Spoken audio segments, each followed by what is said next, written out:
پھر وہیں آباد ہو جاتے ہیں. اس میں صرف ان کا قصور نہیں، ہمارا بھی قصور ہے. ہم نے یہاں ایسے حالات ہی پیدا نہیں کیے کہ وہ واپس آ کر یہاں انہیں کو باعزت مقام مل سکے. لیکن ان کو بھی وہاں پر سنہری زنجیریں ایسا جکڑ لیتی ہیں کہ وہاں کے حالات، وہاں کی آمدنیاں، وہاں کی جو بھی ان کو آسائشیں ہیں، پھر ان کو چھوڑ کر یہاں آنا ممکن نہیں رہتا. لیکن وہ نوجوان جو فرانس سے گئے، جو اٹلی سے گئے، جو جرمنی سے گئے، وہ واپس آئے. وہ اپنے ذہن کے اندر ایک نئی روشنی لے کر آئے، کھلا ذہن لے کر آئے، روشن خیالی لے کر آئے، غور و فکر اور سوچ و بچار کی ان کی جو صلاحیتیں تھیں، فیکلٹیز تھی مینٹل، وہ بیدار ہوئی. اب انہوں نے آ کے پھر اپنے ہاں دو تحریکیں شروع کی. ایک کو کہتے ہیں تحریک اصلاح مذہب، ریفرمیشن، کہ مذہب کے معاملے میں بھی یہ جو ہم نے جو پاپائیت کا نظام قائم ہے اور پوپ کو اختیار ہے، جو چاہے وہ جس چیز کو چاہے حلال کہہ دے، جس چیز کو چاہے حرام کہہ دے. یہ کیا، یہ کیسے ایک انسان کے ہاتھ میں یہ اختیارات آ سکتے ہیں؟ ہر انسان کو حق ہونا چاہیے کہ وہ بائبل پڑھے اور خود جو ہے علم حاصل کرے. اس سے ان کے ہاں ایک نیا مذہب پیدا ہوا اور جس کا نام پروٹیسٹنٹس ہے. ورنہ اس سے پہلے سب کے سب جو ہے وہ ایک ہی طرح کے عیسائی تھے، جنہیں آج کل آپ کیتھولکس کہتے ہیں، رومن کیتھولکس. پورے یورپ کے اوپر اسی کا جو ہے وہ بہت غلبہ تھا.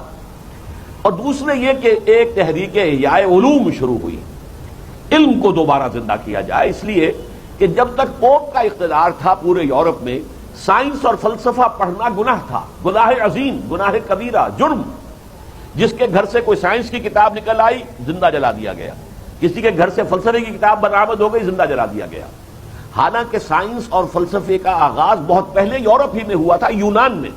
یونان کا فلسفہ، یونان کی سائنس. لیکن اب وہ سائنس اور فلسفہ وہاں مر چکا تھا، دفن ہو چکا تھا پوپ کے اقتدار کے تحت. لیکن اب جو ہے مسلمانوں کے زیر اثر اب سائنس اور غور و فکر، کائنات کا مشاہدہ اور مطالعہ اور اس سے نتائج اخذ کرنا، اور جو یہ نیچرل فورسز ہیں، جو اس کے اندر توانائی ہے، انرجی ہے.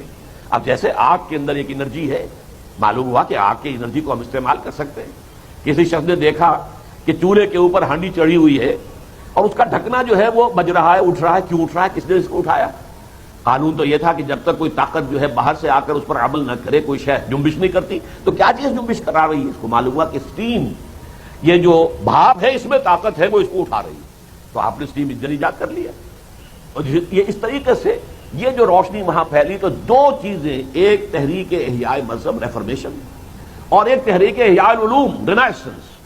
یہ دونوں جو ہیں مسلمانوں کے زیر اثر وہاں پر یہ رجحانات پیدا ہوئے. البتہ اب یہاں دو باتیں ایڈ کیجیے.